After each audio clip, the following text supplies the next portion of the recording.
I'm going to mute all and start the meeting.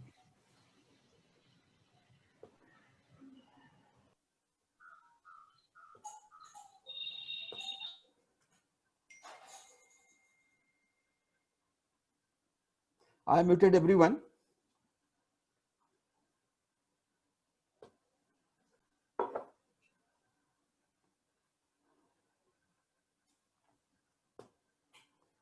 Please rise for national anthem.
Very good morning, friends. Recently, we have lost two parents of one member, two aunts. One, Karina Sivani, she lost her father. And yesterday, Dali Gupta lost her father. So please rise for 1 minute, and we will be going for 1 minute silence to for the please rise for 1 minute.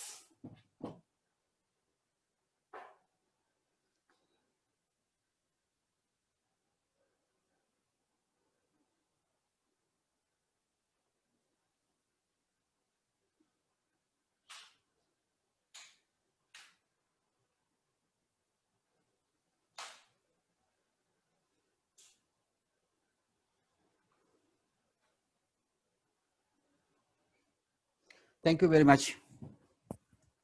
Thank you. I have two announcements. One is regarding club assembly. We had last Wednesday, 23rd September, we have club assembly.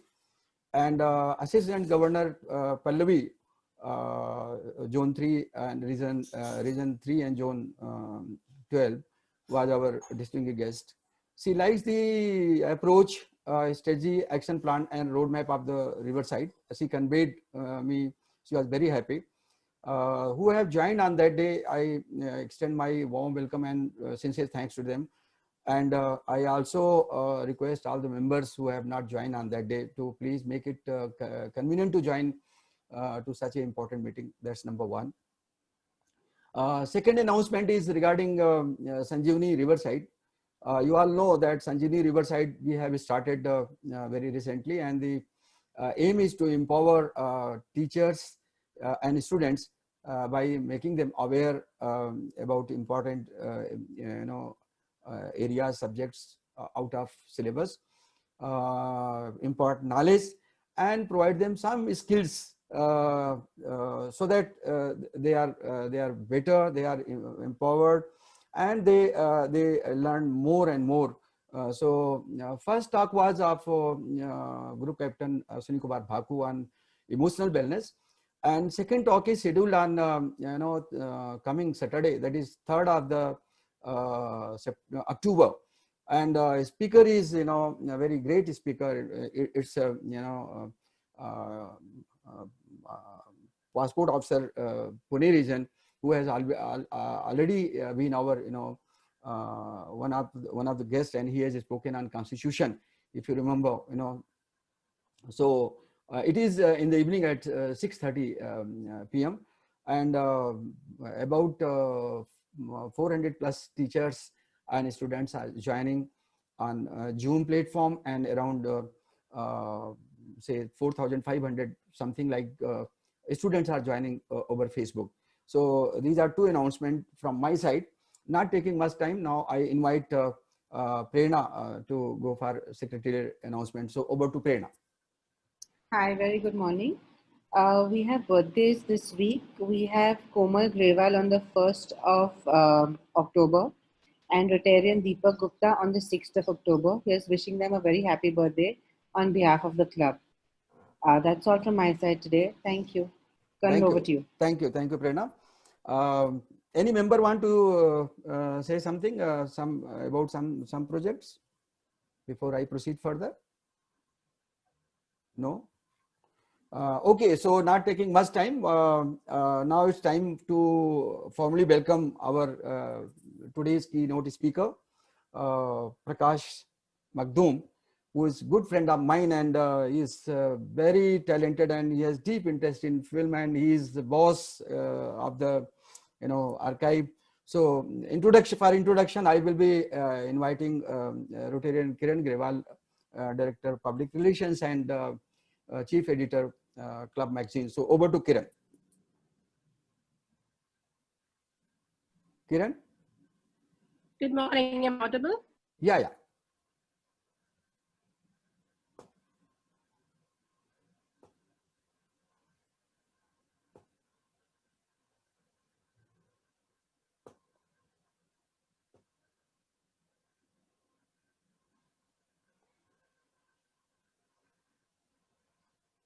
Kiran? I think network problem. Yeah. There is, I think, yeah. Yeah, please go ahead. You can hear me? Kiran, you can stop your video and you can use audio. I think that will be better. You can use your audio. You can stop video because network is little poor. So just use. Yeah, I know. Yeah, it's better. Yeah. Go ahead. You can hear me now? Yeah. Okay. Yeah, please.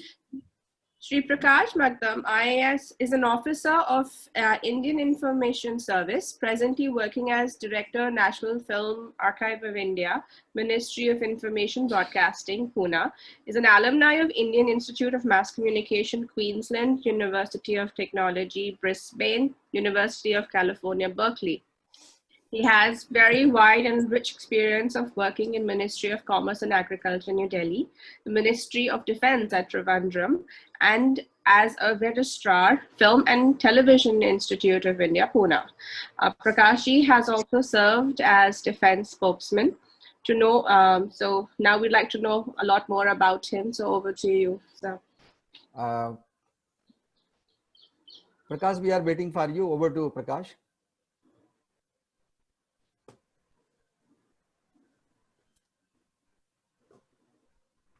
Good morning, everyone. And can you hear me, sir? Yeah. Please go ahead. It is such a pleasure to be here in this morning and talking about the films. I think film is a topic which everybody likes. We watch films. We discuss about films. People are really passionate about songs, music, and what. And I'm talking about the cinema in general. So so I thought it's very pertinent to talk about the film preservation as such, and I'm so grateful to Colonel Mishra to having given me this opportunity.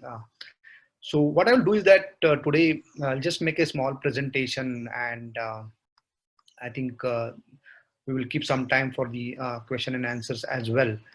So I'll just now start my presentation. I think during the presentation itself, I think if you have any questions, maybe you can put in so that at that point itself, we can just discuss that particular question. But at the end also, we will keep some time for the presentation. So just 1 minute.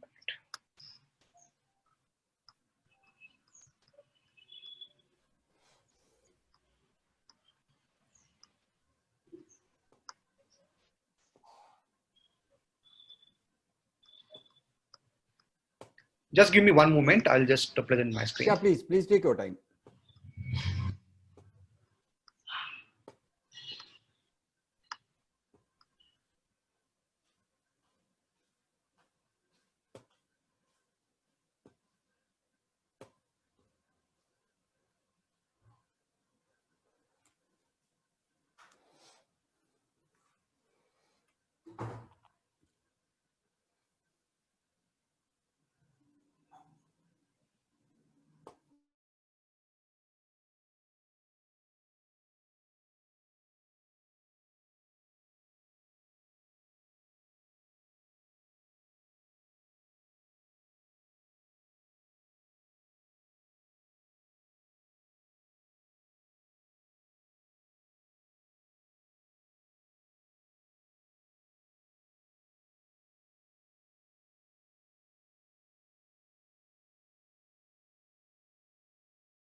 Karnath Saab, Prakash ji got disconnected, I believe.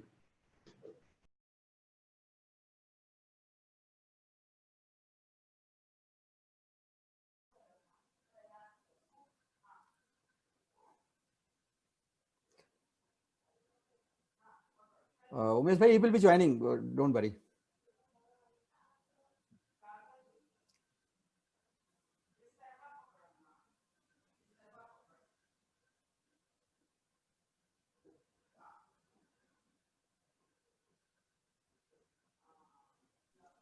Actually, his audio has got muted, I think. You have to. But he is not. He's not seen in. Yeah, he's not there. He's not You'll there. have to again add him as a co-host once he comes. No. Once he comes, I will certainly add. Smita, hi. Good morning, Smita. Sumna, good morning. He has joined, connecting. Yes. Yes, Prakash. Tell him to Prakash. unmute. I'm making you again co-host. You'll have to unmute. Yeah. Prakash, unmute yourself, please. Yeah. Yes.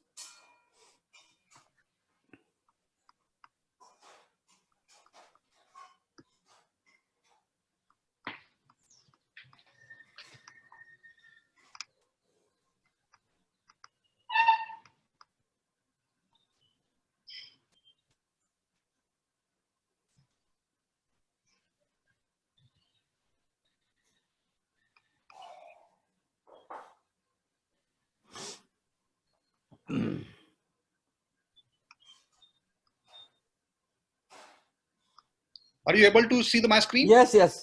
We can very well see. Film preservation in India is the first slide. Slide. Yeah. So I'm sorry about that technical glitch. No problem. No problem. So when we talk about the film preservation, essentially we are talking about the National Film Archive. First slide, I'm deliberately keeping the picture of the beautiful campus of film. Really visited the campus. So film Prakash, of India was established. Can you hear me now? Yeah. So when we talk about the film preservation, it is essentially about the NFAI because we believe that the archiving or the preservation of the film started with the establishment of NFAI in Pune, and it is a matter of pride for all of us that this one of its institution in India is in Pune, and you can see these three buildings I'm presenting before you. The left hand uppermost the picture is of Jaikar Bungalow. This is a property in our campus. It is a very old property of 1940s. This used to be the residence of Barrister M.R. Jaikar, and who used to be the first Vice Chancellor of University of Pune, as well as the member of Constituent Assembly of India. And would be glad to know that we have restored this beautiful structure last year, and we have now created a digital library over there, so that anybody who is a film enthusiast, he can come and browse the beautiful collection we have. And this particular building is our main campus, and the top down image is of our storage facility in Kothuru.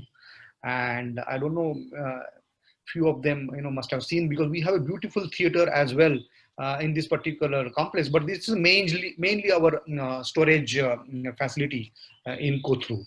So generally when we talk about films in India, and I think everybody knows that the first film was made in 1913.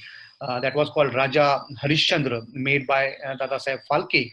And that was called the silent era, because that was the time when sound was not there. And between 1913, that is the first year when the film came in India, first feature film, till 1931, that's almost 20 years, the silent films were made in India.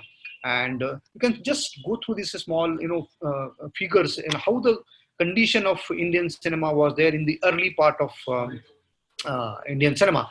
So only 346 permanent cinemas in the country. You can't just imagine in this present circumstances.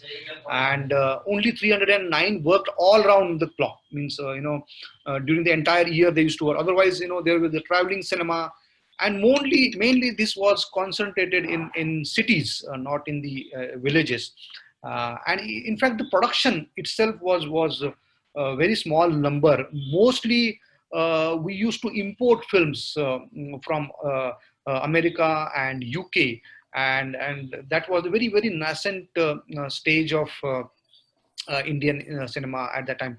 And you can see just the last line, films from USA, they almost were 80% of the films, being imported at that point in time. And obviously the viewership was of those of the Hollywood films. This is just to give a slight, overview of how the silent cinema was there. And when the sound came in 1931, in fact, the silent cinema continued to be there for 2-3 years, despite sound came in India. And I think you are aware that Alamara is the film, which was the first sound film. Luckily, we have 2 reels of Raja Harishchandra out of 4 reels. The first Indian feature film made. But unfortunately, we do not have the film Alamara. That is the first sound film. And till this point of time, and I'm deliberately using this particular term till this point of time, because in the archiving parlance, unless it is found, we don't consider it to be lost. And so that in the film archiving parlance, this is very important that at any point of time, the film can be discovered from a very unknown source. And and this is a very deliberate quote I have chosen, because we are so passionate about film, but archiving is the least important topic we know of or we discuss. We know that there are film stars, the films are made, there are production houses, we discuss about the good or bad about particular film, but leave alone the audience, even the main stakeholder, that is the film industry, for them also the archiving is the least priority. And we will discuss how it is and why it is so. But just remember this particular quote, and that's why the importance of today's discussion. Just to give a brief glimpse about what we have in terms of the collection as of now. And so apart from the films, we also preserve the other material which is connected to cinema. And this is a very important part, because a particular, suppose a film is not there, these other material which I'm showing you, the photos, the song booklets, the press clippings, the posters, all these materials, these are a window to that particular cinema. If that particular film reel or film is not available. And in the archiving parlance, we talk about film reels, not particular about the number of titles. So and this, as we speak now, this number is growing every day. Every day we acquire films, we acquire photos, we acquire books and other material. So this is a every day this process is going on, and the numbers keep growing. Now, how we do it? This is the main. There are 3 main objectives of the archive, and this, as I told you, is an ongoing activity. We always try to find and get the film and the film-related material. This is round-the-clock activity.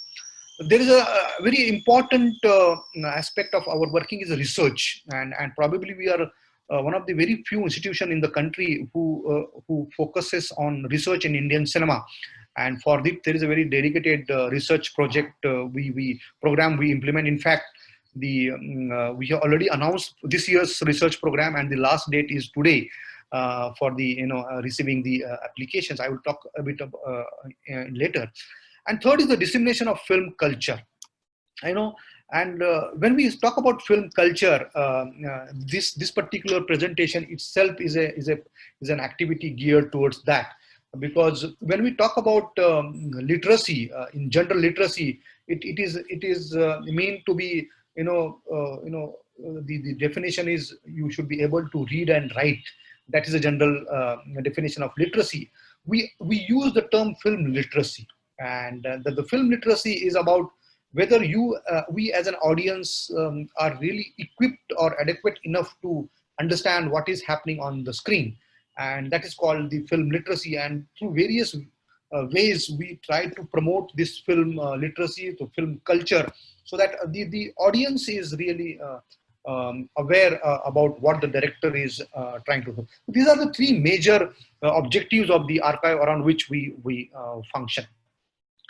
When we acquire films, there are various ways through which we acquire film. Obviously, donation. Suppose one of you is a producer, you can come and donate a particular film from the one you have produced to the archive, and you can request us for preservation.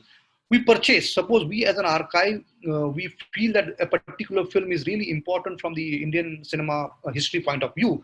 We have a budget for that, and we purchase the particular film from that particular stakeholder. There's a concept called long-term deposit. So here we enter into an agreement with that particular producer or production house and ask them to deposit the film. At this point of time, I would like to point out this particular provision, which many countries have, but unfortunately we don't have as a country, and that is called a legal deposit system. And what do I mean by legal deposit system is that there is no mandatory system through which any film produced in India or any film which has been censored in India is a copy of which doesn't mandatorily come to the archive. You are aware about the books. Any book which has got an ISBN number, they will have to mandatorily deposit a copy with the National Library. But unfortunately, that is not the case in terms of films. And we are now trying to amend the Cinematograph Act so that it will become mandatory in future. Whichever film is censored, one copy mandatorily should come to the archive. We do have a very good amount of a very good representation of the international classics. Though we are the National Film Archive of India, we believe that there has to be a very good representation of international classics, so that our cinema lover should be exposed to this classics. So we do have a good representation in our collection. Apart from that, ideally speaking, I should be acquiring and keeping every copy of the film produced in India. But due to various variety of reasons, that is not really possible. So what we do, we prioritize them, and this is the criteria for prioritization. Any film which has got a national or state award, or any film which has been included in Indian panorama, and that is a part of International Film Festival of India. And obviously the major directors, the directors like Satyajit Ray, Ritvik Ghatak, Adur Gopal Krishnan, Mrunal Sen, the people who have really made a mark in Indian cinema, we would like all of their collection to be there in our collection. And reject and lost property, the railways and customs, this is a very interesting and amusing concept. I will come to it a little later. Now, just to give an infrastructure, and I think I would be really glad if at a later point of time, when the situation is normal, Colonel Mishra can organize a visit to the facility so that you can see firsthand how we work. Sure. We will make it happen during this year only. Yeah, great. So, thank you. As I told you, we are in two campuses, phase 1 and phase 2. and we have the walls for preservation. We can see some of these images, how the films are kept. You can see the, at the right hand down image of a projector. I don't know how many of you are really seen the projectors. I think most of you are senior citizens, but so you are aware that in the earlier cinema used to be run on these theaters through analog projectors, and these are called 35 projectors. And possibly now we are one of very few institutions where the analog projection happens in entire India, and because the cinema technology has really undergone a change, and you can see the glimpse of a theater also. So we have a very good library, one of the best, I would say, in Asia, which is completely devoted to cinema. As I told you, the Jaikar Bungalow, this was a historic monument. This is and classified as a heritage structure, and just last year we restored it completely, keeping in mind the guidelines of the heritage structures. And last year the Honorable Minister had inaugurated this building, and I would be very happy to host you and showcase you the very kind of a Gothic structure in Pune, and one of the landmark of Pune city itself.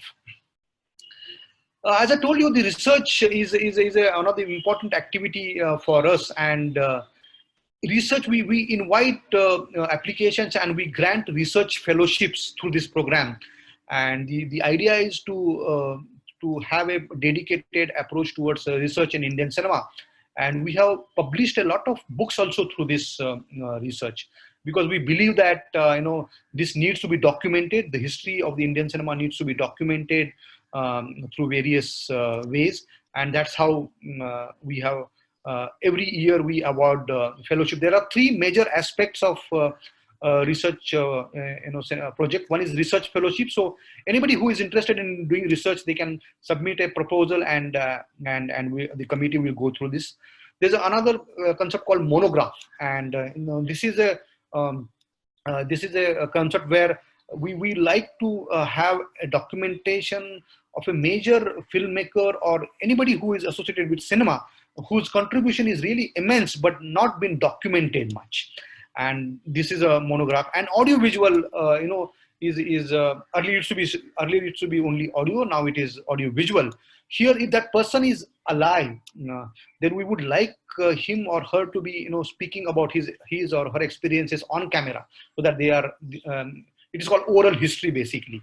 And ideally speaking, we would like these persons to be behind the camera, because we always talk about the actors or the directors, but there are so many other technicians who are related to Indian cinema, who have contributed immensely but not talked about or documented much.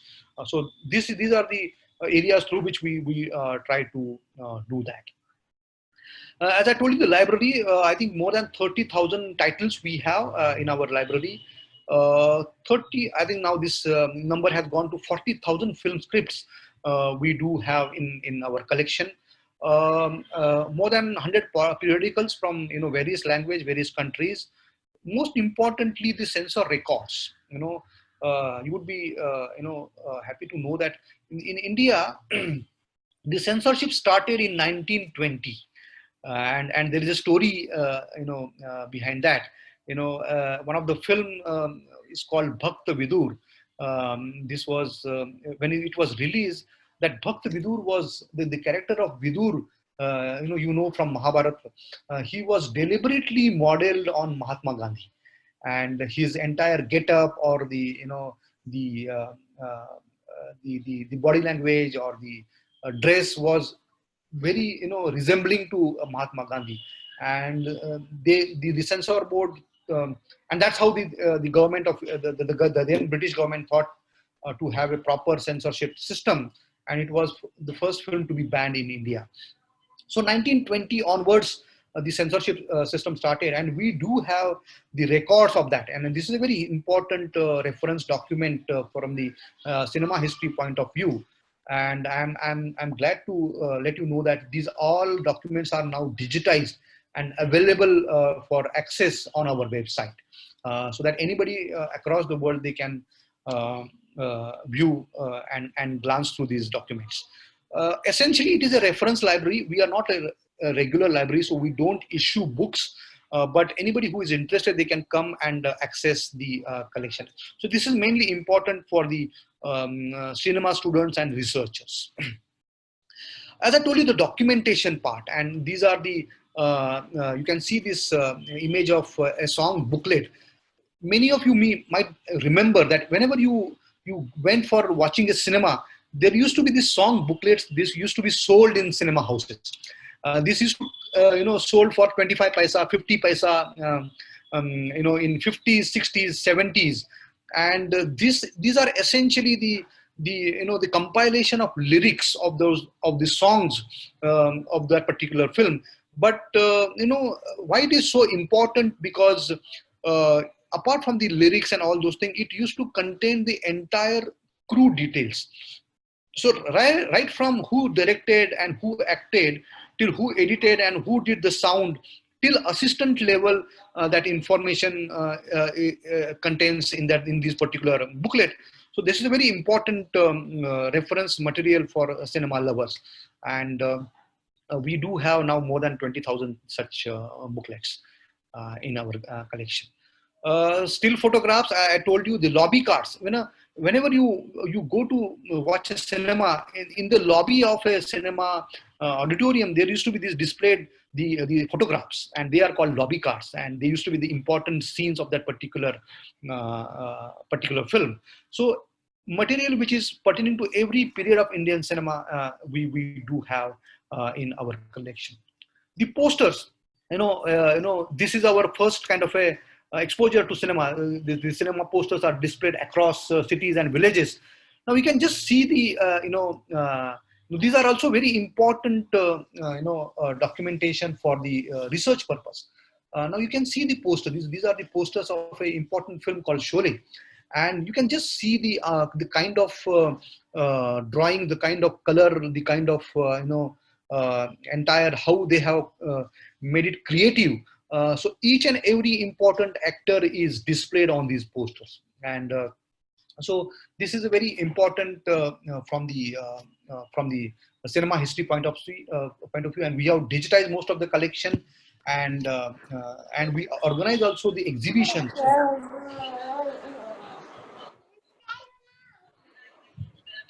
So just to give why it is important. I think everybody remembers Amitabh Bachchan's first film. It was called Saath Hindustani. And when that particular film came, he was a newcomer. That was his debut film. So that on that poster, there was, he was one among 7 Hindustanis. But as his popularity grew over the years, and when this particular film was re-released, it was only his photo, his image on the poster. So it is very important, interesting evolution how these posters also evolved over a period of time. We are in touch with actively touch with foreign archives, similar institutions abroad, and where we believe that Indian cinema has traveled across the world. And we do believe that Indian films exist in many countries, and this is another source of acquisition for us, is that through foreign archives. And these are the 2 examples I am just presenting you. These are the films we acquired from this particular film of 1919. We acquired from all the way Paris. This particular film was lying, obviously not a complete film, but a footage of that particular film, and we acquired it in 2 years back. And important, Devdas. Devdas as a theme, is very popular in Indian cinema. In so many languages, this particular film has been made over the years. But this particular film in Bengali, 1935. One of the first film, and this was in Bangladesh, and we managed to acquire it. And apart from that, apart from films, the short films and documentaries, I'm just giving a glimpse of these, some of the material we acquired. You can see Gandhiji, you can see World War II, in World War II, there were almost 2 million Indian forces who participated. But unfortunately, not much of a documentation is available of that particular, sacrifice made by Indian army. So this particular footage, when we acquired, this is an actual footage shot on location, in various continents, Africa, Europe, East Asia. So, and this is a very important, visual history of India. Individual collectors, I think some of you, and many of us, as a out of hobby or passion, we go on collecting material about Indian cinema, and it could be clippings, it could be posters, it could be song booklets, photographs, and if somebody is a music lover, he would like to get songs of his favorite musician. And these are the individual collectors spread all over India, and we are in touch with them, because the idea is to get such individual collection to the archive so that it can be housed in a public institution. And what I have seen is that and I'm really hats off to these the passion of these individual collectors who give their entire life and time and spend so much of money in collecting such material.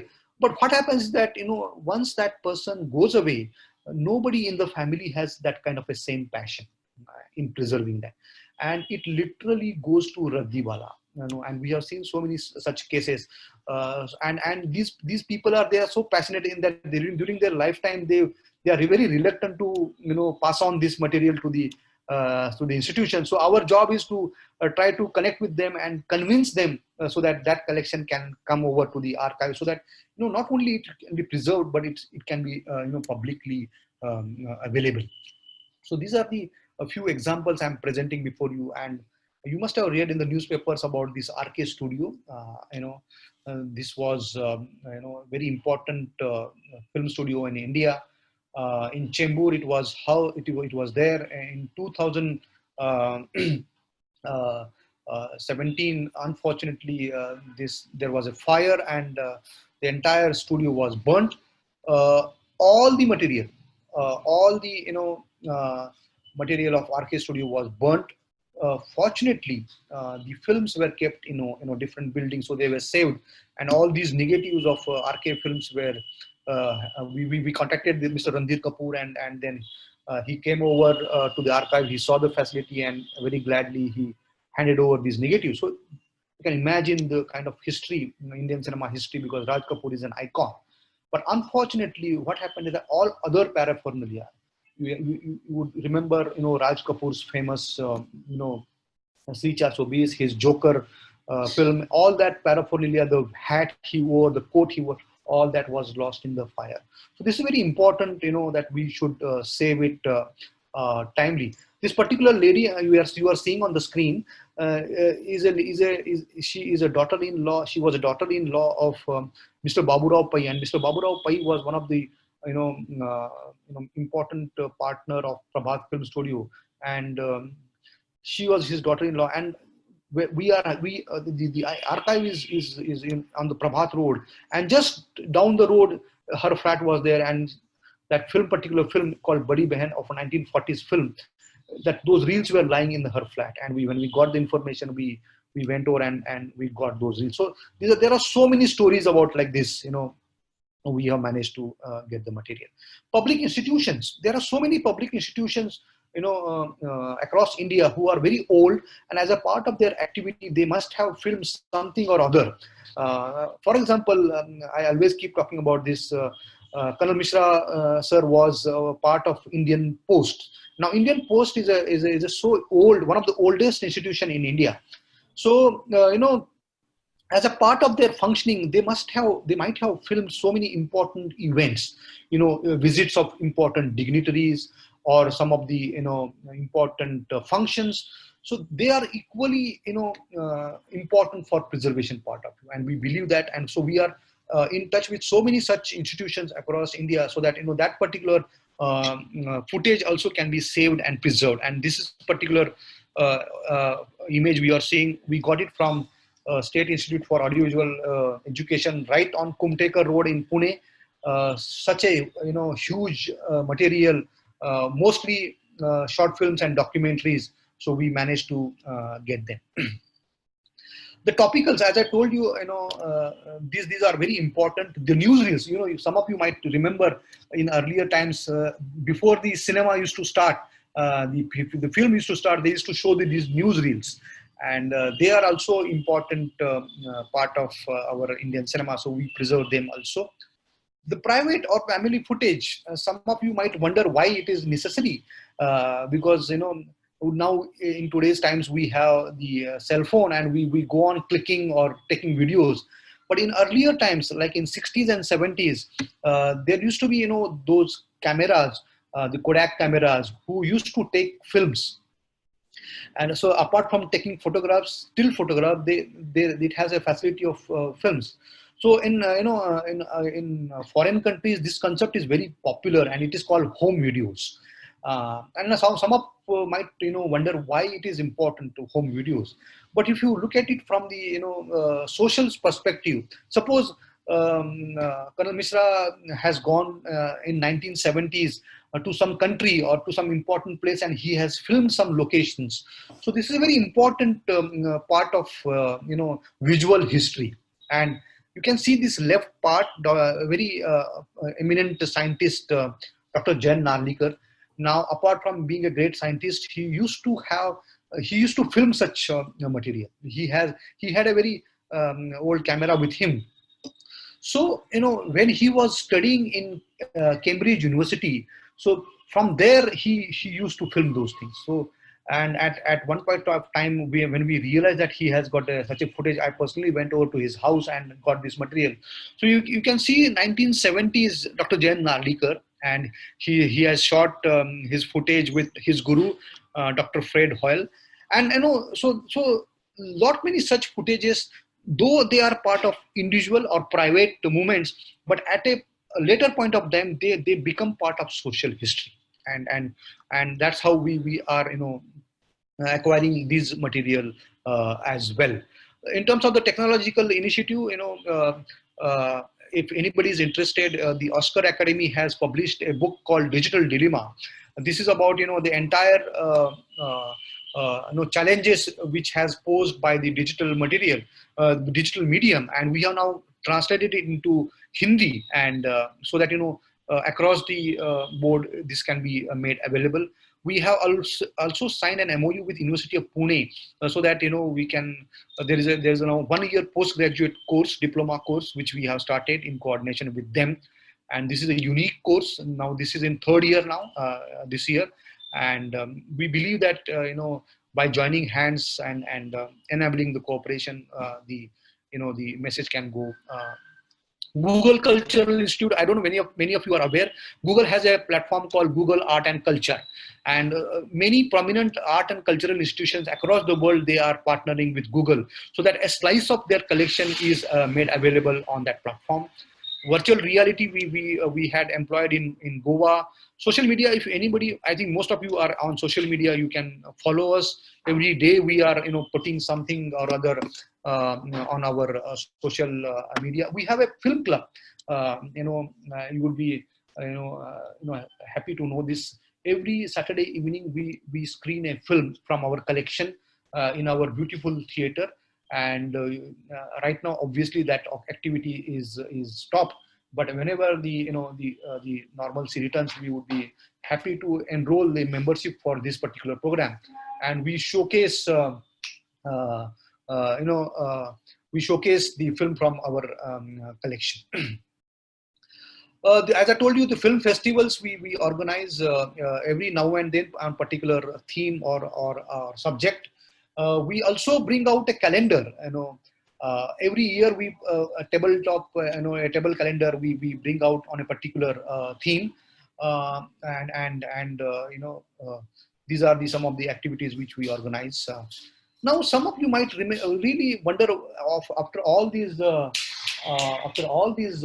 talks, why we really need to preserve films. And I'll just instead of going into a question and answer at this stage, I would answer it myself, because it's a part of our culture.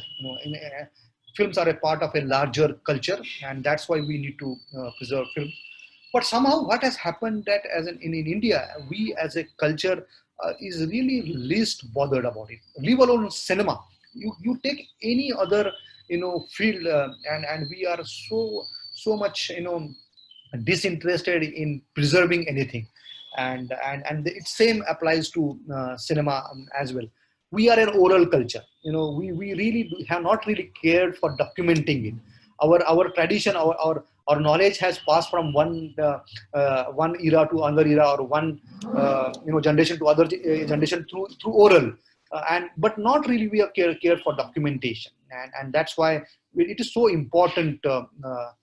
And if you talk about the particular Indian cinema, always this is a commercial activity. So the producer, the production houses, their main concern is making profit to earn money. And even if this particular film is their baby, they are least bothered about saving or preserving a film. Once the profit is earned, it is really it is thrown out. And if you think of India as a large country, we are the largest film producing country in the world, and we produce films in at least 8 to 9 major languages.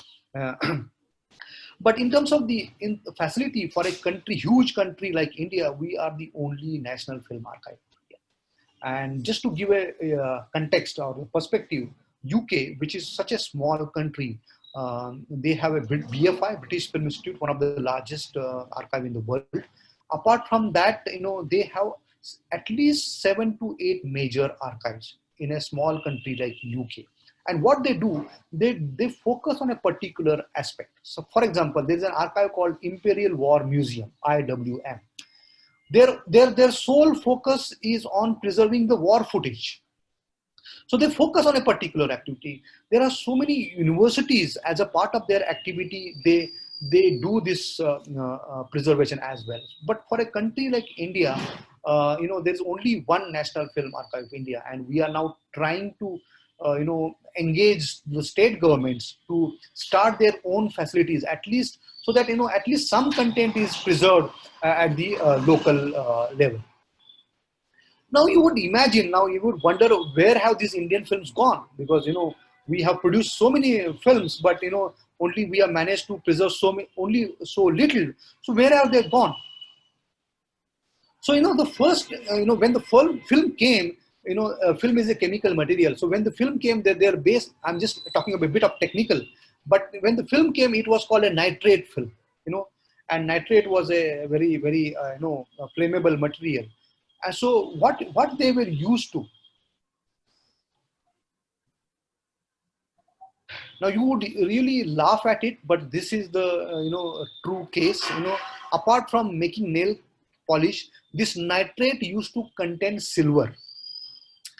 And a particular film, suppose the entire the profit is earned, what this producer used to do is that they used to extract silver from these films.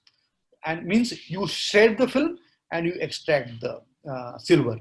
So there also the profit motive, and that's how the films were lost. So now, as I told you, the nitrate was a unstable material. So after nitrate came the acetate. So the film base was acetate. So where have this acetate gone? They are, even now there are some firms who specialize in breaking these films and making a bangle out of that. And acetate, it was there till 70s, late 70s and 80s. So after acetate came the polyester, the film medium I'm talking about, and the polyester, it is also used for making such things. So these are very it will really amuse you, but these are the true picture. And as I was telling you, this scenario about the acquisition, which we do it through railways and customs. So that is a very interesting part. Suppose there have been so many instances in Indian cinema or Indian industry if suppose you are a film producer and you have exhausted all the options of making a profit out of that particular film. So when a film is released, there are almost at least 30 to 35 prints of a particular film. So what they will do, they will, they don't want to spend money on preservation. They don't want to spend money on storage. So what they will do, they will address it on they will book it on Indian Railways with a fake address. So what will happen? That fake address is non-existent. So it will go somewhere and it will come back to Indian Railways. And after some point of time, Indian Railways in their godowns will have a number of such films, and then they will contact the archive. And we have managed to get many important films through such activity. Now you will say this is really funny, but that is really the case. Same has happened with the customs as well. So just a technical part, it's a perishable material. When we talk about the film, the reel, it's really a perishable material. If you don't store it properly, it will go away, and that's why it is very important to store it in a temperature and humidity controlled areas. We are in a tropical climate. India is in a tropical climate in a zone, and what it needs, the film needs, is basic two conditions: dry and cold atmosphere, which we don't have. So what happens is that then we need to keep it in a temperature controlled wart and store it and periodically clean it. And as this is a very interesting fact, if you store it in a proper manner, the film will stay for more than 150 years. And that's why it is. And if you don't, the film will deteriorate. And that's the picture I am showing you how it degenerates. Just to give a background about how the transition has happened in terms of technology. 2014 was the year when the film underwent a transition and from celluloid to digital. Earlier, all the films used to be made on celluloid and used to be exhibited on celluloid, but in terms of the technology, it has gone changed. So now every film is being made on digital and being now shown digitally. That is number one. Number two, we have this a very funny assumption that the Indian cinema is Bollywood cinema. It is not. And if you see these particular numbers, in only Hindi cinema constitutes only 17.9%. If you talk about the South Indian cinema, 4 languages put together, they are almost 2/3 of Indian cinema. So, if you talk about Indian cinema in general, this is a very illuminating, figure. And when I talked about this change in technology, apart from my main objective of preservation, my other objective is also public access. And public access, in today's times, if it has to happen, it has to happen through digital medium. So we have to now digitize films. Otherwise, there is no point in keeping those celluloid reels in our storage vault if it doesn't have an access. And that's why we have to digitize the films. And now we are undertaking a project to digitize films. So there are you are seeing these professional scanners through which these films are digitized but mind you, this is a very costly affair, and we are a public institution, so we need to kind of keep in mind which film to be digitized and which are not. So that's why we have to prioritize and then make sure that the films are digitized. Then another aspect is that everybody thinks that digital is easy. People think that we are living digital media, so we are safe. We are not. And this is a very important issue which is being tackled by institutions across the world, because the life of a digital medium is very, very small. If you remember, few years back, we used to use floppy disks. Our data used to be stored on floppies. Now, if you think of today's computers, all computers, they do not have the floppy drives. Now, suppose if you have important storage on floppy disk, and if you're not timely converted into the today's medium, you will not even be able to access that particular storage. So floppies have gone, then came CDs, then came DVDs, then came pen drives. Now we are using hard disks, and people are now talking about virtual cloud and all. So every few years, this transition is happening, and it is happening very fast. So the migration. So every year we have to migrate. Just imagine we have a cell phone in our hand, we and go on clicking the photographs. What happens to those photographs?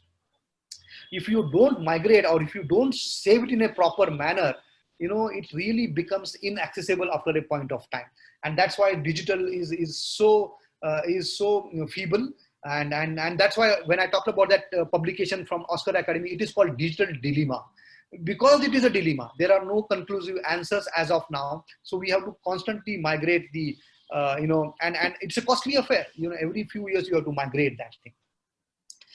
Apart from digitization, there is another concept called restoration. During the course of time, the film goes deteriorates, and that's why there is the picture and sound. They are there is a dust, there is a dirt, there is a scratches, and now there is a technology available through which we are now able to restore film as close possible to the original version.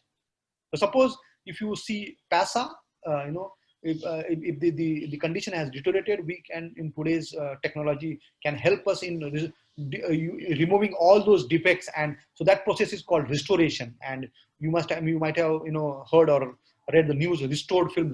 So that is a concept basically about the restoration. So you just give a small glimpse how it happens before and after. You can see the image before, the damaged image, and you can see the the cleaned image, after, how it fungus, the stains, how it can be removed, the horizontal scratches, the contrast, all these things are taken care of through this technology. So I think this is what I thought just present before you about. And this is very important. Save them now or they will be lost forever, because as I told you, the celluloid is very, very vital for the saving, and there is a lot of material lying outside, outside of the archive. And as I told you, our whole focus is on outreach, and unless and until we join hands together, this cause is such an important cause, so that only one institution can't really do this.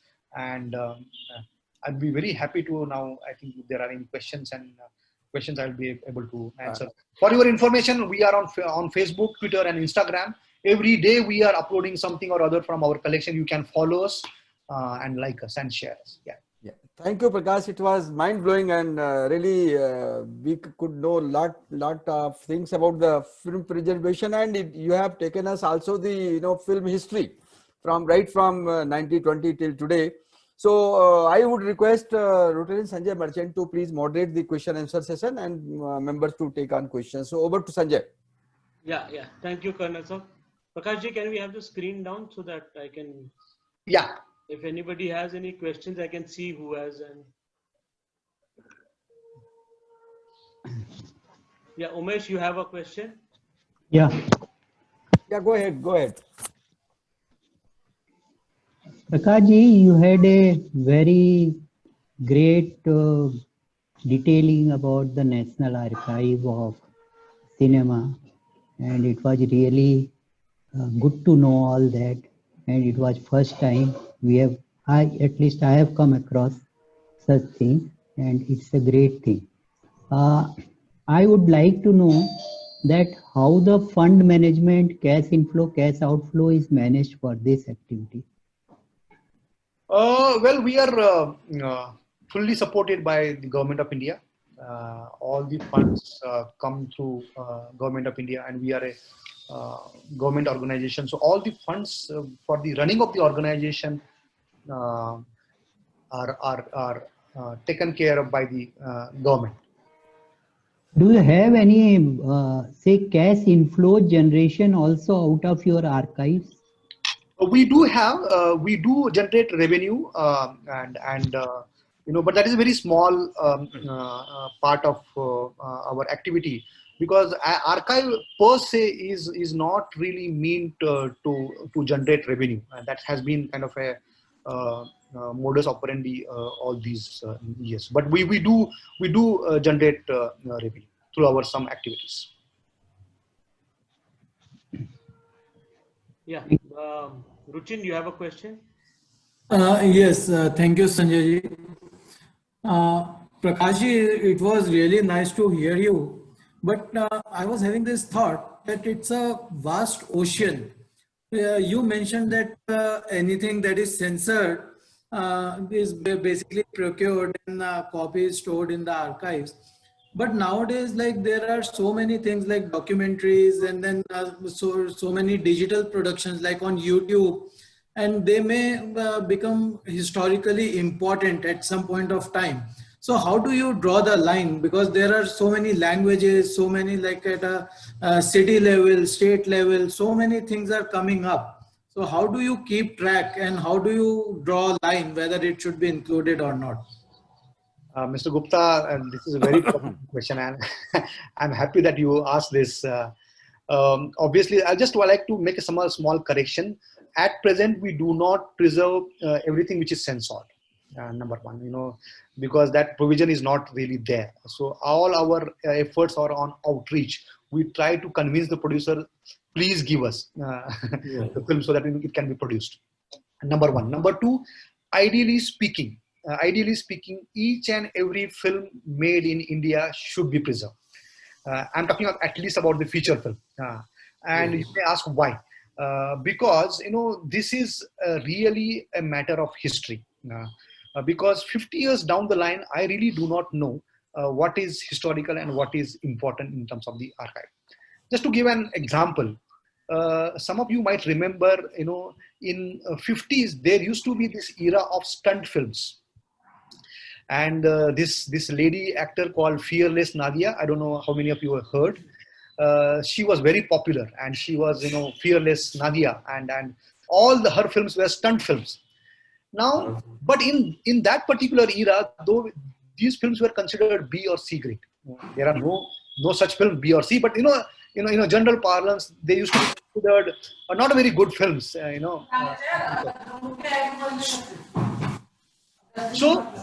So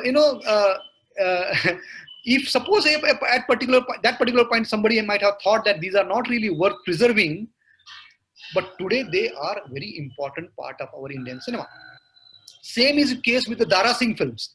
Now somebody might say, what is such a great value of Dara Singh films? But they are so important part of our Indian film. Take for example, in today's times, Govinda films.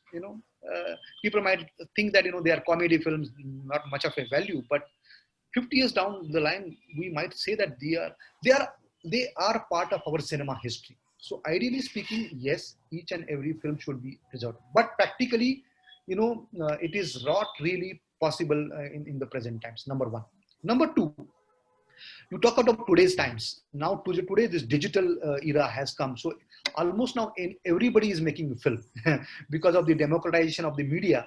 Everybody is have a very good decent camera, and he can shoot and make a film. Softwares are available, editing softwares are available. So these are called born digital films, and this is a huge challenge, particularly so in India, because we make so many films. Just to give an example, the films which are made in today's times, which are certified, 2,000 is number per annum. And now what we are going to do is that we are going to create a new storage facility in our campus that will take care of not only the analog films, that is celluloid films, but also the born digital films. And these, fortunately, the born digital films, for the storage purpose, it takes not much of a space compared to the analog space.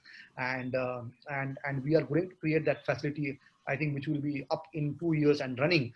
And that's what. But as you rightly pointed out, it is very humongous task, very challenging task, and that's why we are trying to rope in other stakeholders as well, the state governments, the institutions, so that at least some content, local content, can be preserved at that level. So somebody should know it's not a very good idea to have and everything centrally in one archive. Right. Yeah. Sanjay, I have a very small follow-up question on that. Just if you don't mind, so Prakash ji, I am one of those people who take my young kids, like my daughter is 13 and son is 10, and make them watch a black and white film every week. Right? And the reason is that I want them to learn how Indian cinema evolved from 1940s, we pick one famous film. So how can I access the records online just to see, okay, what I should make them watch? What is important? What we are doing is that right now we are building up our catalog. Whatever we have in terms of not only the films but other material I talked about, that entire catalog we are right now building up, and so that suppose and we would have a portal for that, so that if you search a particular film, you would come to know what we have, and what you can access publicly, or you have to come physically to the archive, all that thing. And right now we are at a very advanced stage of making that particular catalog. Second thing is online access. As what has happened is that archive in its role has acted as a custodian all along.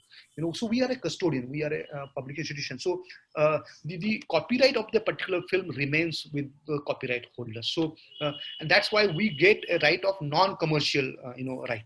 So I can screen a film in my campus without charging money, and that too on a first come first serve basis. But I would be really happy to as I told you, we have that very excellent activity of film club. We also have started children film club.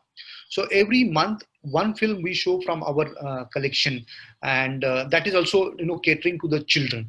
But unfortunately that activity has stopped because of the pandemic. But as and when it is opened, we would like you to access that.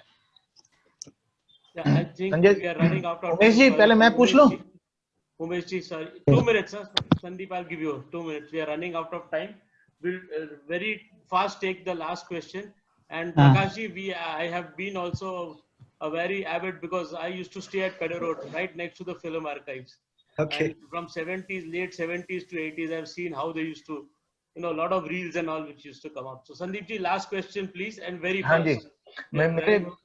हाँ जी, प्रकाश जी, मेरे छोटे छोटे सवाल हैं, ये जल्दी खत्म हो जाएंगे. एक तो टेक्निकल है कि ये जो डिजिटल सिनेमा की आप बात करते हैं, I've seen very closely on the screen also. I don't see pixelization at all. So what is the kind of resolution they use for these theater films? Well, it is said that it is in 2K resolution format. But I don't think all the theaters in India are really equipped to project that kind of a resolution. Number one. Number two, already the 4K technology has come. And if you really wish to watch a 4K cinema, you have to come to the archive, because we have the 4K projector and screen which is fitted to that. But to answer your question, not many theaters in India are really equipped to there is a standard format called SMPT, Society of Motion Pictures. They design the the parameters on how to exhibit and project. But I think that, but slowly I think the standards are coming up, and many theaters are now upgrading to the technology. Prakash ji, most of the foreign films are all 4K only now. The new ones which are coming out. No, not necessary. Not necessary. The 4K. Black Panther, all these ones all have come with 4K technology. So the thing is that even if the film could have been made in 4K, but how you project it is also important. So in India that technology has not really spread across, and that's why I'm saying people claim that it's a 2K, and even if it is so suppose the film has been made in 4K, you might have to watch it in 2K. So it's a downward version. Okay, Sandeep ji. हाँ जी, छोटा. Go ahead. तब हम इतना सारा archiving कर रहे हैं, लेकिन आज लोग जो है एज इट इज टाइम के बारे में चैलेंज्ड हैं. हमने किया, लेकिन do people really have time to watch this at a later date? Our activity is not only for present generation but for future generation as well. Only when we preserve it, then it will be available. Otherwise, as I told you, the example of Alamara, we can't really watch it now. Though it's considered to be the first sound film, somehow unfortunately it is not there, so we can't watch it. So what we have done is that we have really kind of removed a slice of our history. Okay. And in general, I always like to give this example. हमारे घर में हम क्या करते हैं, हमारे grandfather या उनके फादर की तस्वीरें हम रखते हैं. Why? Because it's a memory for us. It's a personal memory. So what we are doing is it's a collective memory basically. So, you know, at any point of time, because this is a part of our culture, our heritage, it needs to be done. It needs to be done. Then only it is possible. Thank you. Thank you. Colonel sir, back to you. Thank you very much. And Prakash, there are lot many questions in the mind of our members, but sorry, it's turning. Yeah, we have already overshot it. So before going for next agenda, we have to guest one Vibhakar Ram Tirthankar. He is AG coordinator, District 3131. So welcome Vibhakar ji for joining today's meeting. Thank and you. And we have another guest, Satyajit ji. So Satyajit ji, you are most welcome in the morning to our meeting. After welcoming these two guests, now it is time for formal welcome. And I would like to invite Rotarian Ruchin Gupta, who is immediate past president. So over to Ruchin for doing this honor. Thank you, Colonel Mishra. Prakashji, just before you logged in today morning, Colonel Mishra and I were talking, and I asked him like who invited Prakashji. So he said he is a close friend of mine, and he is a very interesting speaker. And he was all praise about you, and he said you just hear him out, and you will really enjoy. And the moment you started speaking, from your very first slide, it was like the attention, it was very difficult to look anywhere else. Like I was glued, and my father is here with me. So I called him also, and we both were really mesmerized by your presentation. And you took us in a very short time, you took us through a lot of history and how much effort goes into preservation of films, how you procure everything. And I, on behalf of the club, I thank you for sparing the time and coming and talking to us. And we'll definitely put pressure on Colonel Mishra. Whenever things are normal, we have to visit once. Like that will be very interesting, I'm sure, for all the members. So sure, Ruchinji, we will go. Yeah. Yes. Back to you, Colonel Mishra. Thank you very much. See, Prakash, this thought of the week is tradition of the Rotary Club Pune Riverside. So for thought of the week, I would like to invite Rotarian Prerna Gaikwad, Secretary, Rotary Club Pune Riverside. Over to Prerna. Yeah, good morning again. Since we're talking so much of preserving, my thought for the quote for the week, I'd say rather, doesn't just apply to films, it applies to life in general. So I'd say so much of our future lies in preserving our past. Thank you so much. Very well said. Very well said. Very well said. Thank you, Prerna. And now another good tradition of the Rotary Club Pune Riverside during the club this meeting is crack a joke. So that for that I will invite Rotarian Sandeep Basji. Over to Sandeep. Thank you, Colonel Saab, and good morning, everybody. Now, this is I was just listening to Prakash ji and I realized this is all about archiving and things like that. So I got reminded of an old thing. And before I talk of that, let me just bring up this word. This is called celibate. Now, because it's not a very common word, so let me just tell what this is all about. This means abstaining from marriage and sexual relations. Okay, that's what this word means, celibate. So there was this monk who comes to a new monastery and he meets his abbot and everybody, and the abbot says, okay, you will be part of the archiving group. So he goes and joins over there, and there are so many monks who are making copies of the books. And he realizes that they're making copies from the copies. So he goes to abbot and says, what if there was a mistake? It will get copied over and over again. Abbot says, that's what we have been doing for ages now, but you have a point. Let me go to the archive and retrieve the originals, and we will start making copies from there. So he goes to this cellar, and he's not coming back. After waiting for a long time, these people go there and they see that abbot is, banging his head against a wall, and he's all bloody and everything. And they go to him and they say, what happened? He says, I was just reading this book. It says, Rule of Saint Benedict, a guide for how the monks lived. And the actual word which is there is not celibate. It says celebrate. Thank you. Thank you very much. Thank you. Thank you. Once again, welcoming Prakash ji, and it has been really very good evening, I must say. Very, very good evening listening you today. And for our members, it's good news. Back to back, 3 bureaucrats.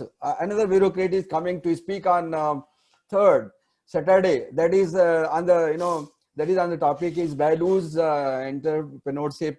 That is based on Samyak Shiksha. Samyak Shiksha, when he is talking about, that is based on the philosophy of the Gautam Buddha. And he is the same speaker, Anand Shankar Takwale is IPS officer, and he is regional passport officer Pune. He has already come to our club, and a lot of questions, like today we have a lot of questions with Prakash. So we had a lot of questions. So he is going to be live on 3rd evening 6:30. So please join. And another great speaker, and he is Nitin Kakudkar. If you remember, during Nehru's time, he came to launch that tree plantation, and he is the chief conservator of forest for wildlife. His boss, and he is going to speak on wildlife management. That is again on Wednesday 7th. Time is 8:30. So I will request all members to please join, and I will also request Prakash, spare some time where you are free. We will keep on sharing our calendars with you. So not taking much time, it is already, we have overshooted. So I am going to call, adjourn the meeting. So meeting is adjourned. Thank you very much. Now I will like to have your permission to end the meeting. Is it okay? Yes, Mishra-ji, please go ahead. Thank you. Prakash, once again, thank you very much. Pleasure. My pleasure. Thank you.